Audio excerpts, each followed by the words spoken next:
Today's topic was essentially this. The main theme of this episode is extremely relevant because in the end, all of our consulting work comes down to one single issue. Men are trying to understand what is going on in a woman's mind, but in reality, they don't understand it at all.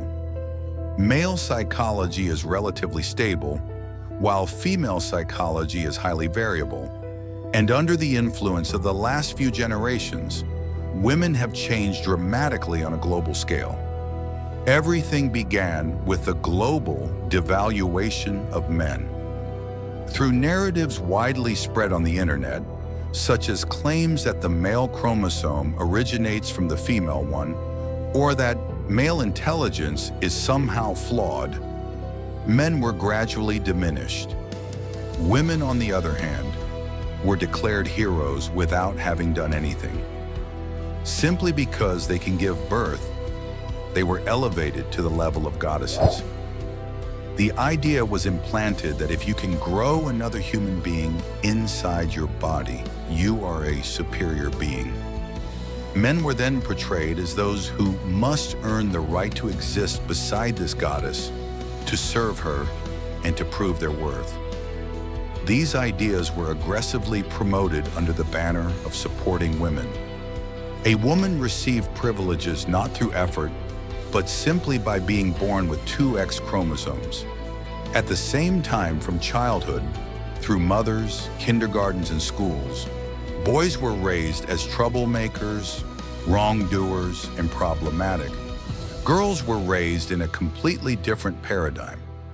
In the past, family structures were different.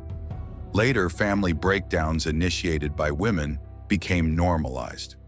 On one hand, this was framed as freedom, but on the other hand, it created a dynamic where women psychologically destroyed and humiliated men without necessarily divorcing them. Over time, men became crushed, subdued beings. Today in my consultations, I see that many women grew up in the atmosphere of a so-called female revolution and carried a contemptuous, demeaning attitude toward men into their adult lives. These women repeat the model they saw from their mothers. The man is humiliated, his salary is controlled, his freedom of movement is restricted. One step to the left and you're punished. We have now been living with the consequences for one, even two generations. Men constantly feel that they are wrong, constantly pushed into a position of guilt. Trapped in this fear of guilt, they try to be good. But no matter what they do, it is never enough. For a woman, it is always too little. This begins in childhood. Mothers punished by withdrawing affection. I'm not talking to you. You're a boy, don't cry. Leave me alone. Boys are taught that they do not deserve tenderness. Yet psychology is very clear. By the age of 3 to 4, the core personality structure is formed. During this period, the mother is central. A father can later correct some things, but the foundation has already been laid. That is why today many men stay in terrible marriages. The woman humiliates them, yells, insults them in front of the children, and the man says, I endure this for the kids. But children copy behavior, not words. A child who sees a weak, humiliated father will repeat the same pattern. Boys grow up to be weak men. Girls grow up believing that men are weak. Sometimes separation is the healthier choice, so that children can see a strong father figure, because children copy actions, not speeches. This is also why values have been distorted in women's minds. Men are never enough. Women later find the very men they raised to be inadequate and constantly fuel their sense of guilt. The man becomes trapped in a triangle of obligation, guilt, fear. He must always do something, yet it is never sufficient. In the past, women were strategic and thought long-term. Today, many operate on a now and immediately mindset. They burn the future for short-term gains. Many women firmly believe that if they leave their current man, they will certainly find a better one.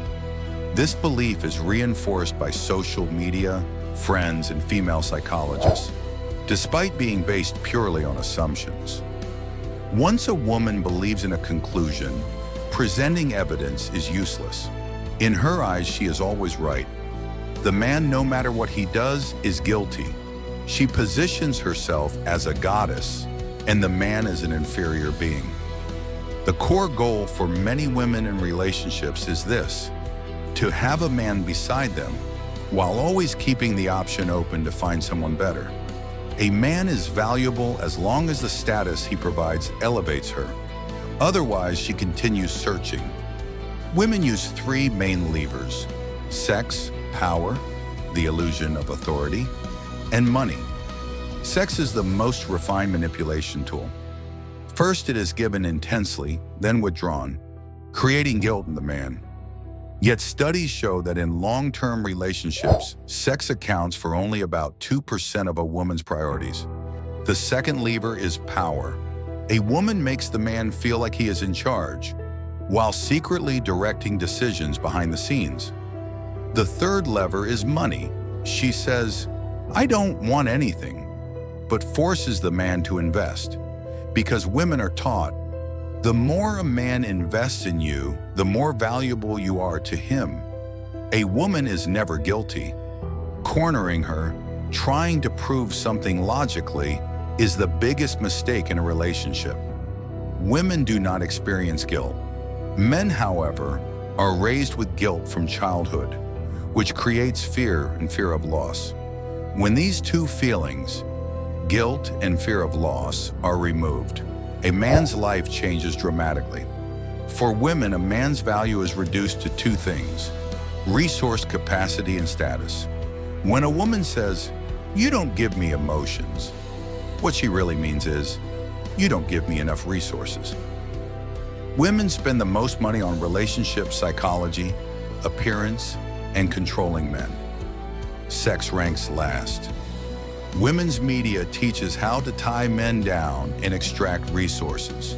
I stand for family and marriage. But this requires psychologically strong men. When men can set boundaries without guilt or fear, manipulation no longer works.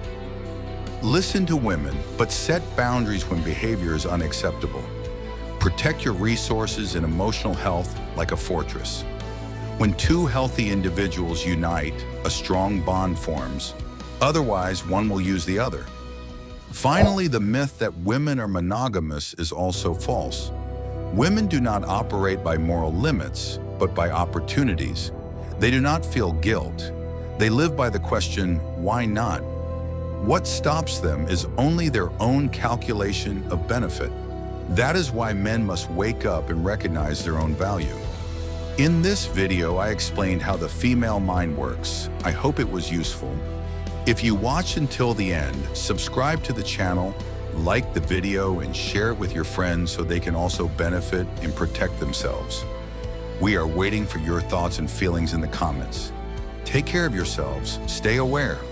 Goodbye and see you in the next video. We love you all. This video is important. Share it with everyone.